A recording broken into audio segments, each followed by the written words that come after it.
Welcome back. સમાચારમાં આગળ વાત કરીએ તો અમદાવાદની વટવા જીઆઈડીસીમાં આગની ઘટનાથી દોડધામ મચી. ફેઝ 2માં જેક્સન કલર કેમ લિમિટેડ કંપનીના 6ઠ્ઠા માળે આગ લાગી હતી. વેલ્ડિંગ કામ ચાલતી વખતે સ્પાર્ક થતાં શેડમાં આગ લાગી તો ગુડ પ્રોડક્ટ્સના પેકેજિંગ મટીરિયલમાં આગ લાગતા મચી હતી અફરાતફરી. 3 ફાયર સ્ટેશનના 25 ફાયર ફાઇટરોની ટીમ સ્થળ પર પહોંચી એરિયલ લેડર પ્લેટફોર્મની મદદથી વોટર સ્પ્રે કરી આગ પર કાબૂ મેળવાયો છે. આગની ઘટનામાં કોઈ જાનહાનિ નથી થઈ.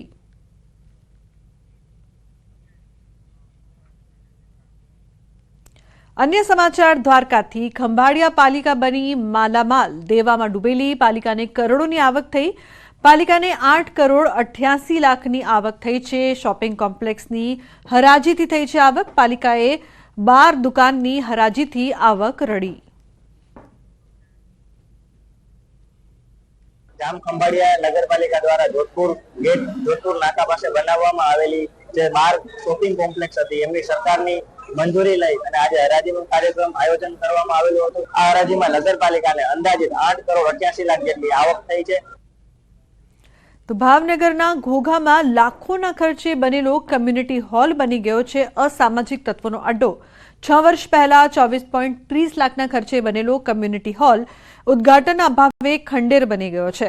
વર્ષ 2016-17માં ગ્રાન્ટનો ઉપયોગ કરી ગ્રામજનોની સુવિધા માટે હોલ તૈયાર કરાયો હતો, જો કે પંચાયતના મંત્રીઓ અને તંત્રની બેદરકારીના કારણે લોકોને આ સુવિધાનો લાભ ન મળી શક્યો. હાલ બિલ્ડિંગ ખંડેર બની ગયું છે. હોલના બારી બારણા તૂટી ગયા છે અને મેદાનમાં પણ ઘાસ ઉગી નીકળ્યું છે. હોલની દિવાલોમાં પણ તિરાડો પડી ગઈ છે. ઇમારતનો સર્વે કરી સમારકામ કર્યા બાદ તેને લોક ઉપયોગી બનાવવામાં આવે તેવી માંગ ઉઠી છે. જો ખંડેર હાલત થઈ જાય અને આનો કોઈ ઉપયોગ ન થઈ જાય, ન થઈ શકે અને કોઈને ભાડે પણ જો આ આપવામાં આવતો હોય તો આનું ભાડું પણ સારું આવે ગ્રામ પંચાયતને. તો અમારી આવી એક રજૂઆત છે કે આ કોમ્પ્યુટર હોલ જે છે એ વહેલી તકે ચાલુ થાય અને એને વ્યવસ્થિત કરી અને એનો સદઉપયોગ થાય એવી અમારી એક માંગણી છે. ગ્રામ પંચાયત દ્વારા કોઈ પણ જાતની સાર સંભાળ ત્યાં લેવામાં આવતી નથી, જેથી ત્યાં બાવળિયા ઉગી ગયા છે. લોકોને કંઈ પણ જાતનો ઉપયોગમાં આવતો નથી. ગેરકાનૂની પ્રવૃત્તિઓ પણ અહીંયા થઈ શકે તેવી હાલમાં પરિસ્થિતિ છે ને તે અત્યારે પડી પરિસ્થિતિમાં આવી ગયો છે. ત્યારે માંગ તો એ છે કે ગ્રામ પંચાયત દ્વારા તેમાં કોઈ રિનોવેશન કરવામાં આવે અને ગામને ઉપયોગી થાય. અત્યારે પરિસ્થિતિ છે, અંદર કોઈ જાય એવું છે નહીં ને આવારા તત્વનો અડ્ડા જેખું થઈ ગયું છે. હજી સુધીમાં સરકાર કાંઈ ઉપયોગમાં કરતા નથી. કામ પૂર્ણ થયા અને એટલો સમય થયેલો નથી કે આપણે માટે રિપેરિંગનો ખર્ચો કરી શકીએ કે રિપેરિંગ માટે દરખાસ્ત કરી શકીએ. એટલે હાલ એ બંધ હાલતમાં છે અને ઉપરથી છત પણ પડી છે, એટલે હાલ આપણે કોઈ ઉપયોગ કરી શકતા નથી. ત્યાં સ્વચ્છતા જળવાઈ રહે અને આને કંઈક જે કંઈક રિપેરિંગ કરવા ઘટતું માગતું આવતું હોય તો એ પણ અમે એમ કહીએ છીએ કે એ રિપેરિંગ થઈ જાય વહેલી તકે અને આ પ્રજાના ઉપયોગમાં આવે. સારા મોડા અવસરની અંદર ફંક્શન કંઈક ગોઠવાય, આવું કંઈક થઈ શકતું હોય તો કંઈક રિપેર હોય તો એ થઈ શકતું હોય છે. તો દ્વારકામાં લારી ગલ્લા ધારકો બન્યા છે બેરોજગાર. નગરપાલિકા 100 જેટલા લારી ધારકોના લારી ગલ્લા ઉઠાવી જતા નાના વેપારીઓમાં રોષ ફાટ્યો છે, જેથી દ્વારકાના હાથી ગેટથી નવા ગોમતી ગેટ પરના લારી ગલ્લા ધારકોને પ્રાંત અધિકારીને આવેદનપત્ર આપ્યું. નાના વેપારીઓ કહ્યું કે પાલિકાએ 100થી વધુ લારી ગલ્લા ધારકો છેલ્લા 1 મહિનાથી ધંધો રોજગાર બંધ કરાવ્યો, જેથી તેઓ મુશ્કેલીમાં મુકાયા. ત્યારે વહેલી તકે તેમને ન્યાય મળે તે માટેની માંગ.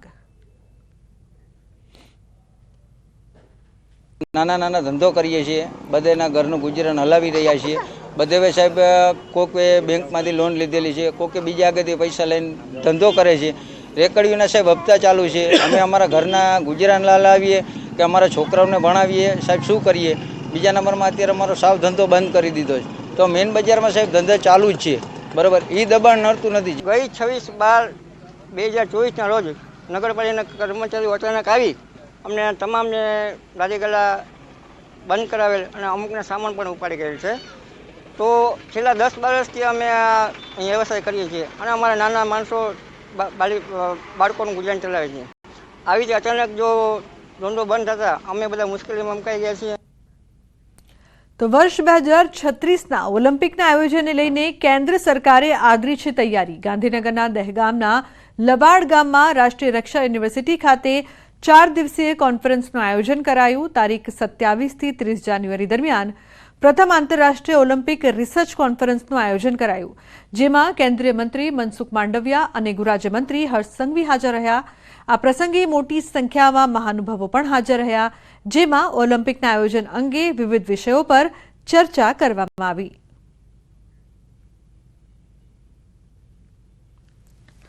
દેશની પ્રથમ ઓલિમ્પિક રિસર્ચ કોન્ફરન્સ થઈ રહી છે, જેમાં ઓલિમ્પિક્સને ધ્યાનમાં રાખીને સ્પોર્ટ્સ સેક્ટરની અંદર કેવા રિસર્ચની આવશ્યકતા છે, નેશનલ ઇન્ટરનેશનલ કક્ષાએ કેવા રિસર્ચ થઈ રહ્યા છે.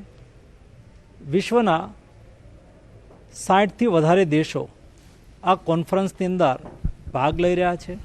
गुजरात एकमात्र स्टेट ऐसा है जहाँ खेल महाकुंभ के नाम का 1.5 महीने की जो स्पोर्टिंग इवेंट्स होती है उसमें 6 करोड़ की आबादी में 71 लाख से ज्यादा बच्चे वो स्पोर्ट इवेंट के अंदर पार्ट लेते हैं. तो स्पोर्ट्स कल्चर बनाने का जो प्रयास है उसको पिछले कम से कम 2010 से जब प्रधानमंत्री जी ने यहाँ खेल महाकुंभ की शुरुआत की उसके बाद हमें बहुत ही बड़ा अचीवमेंट इसमें हुआ है.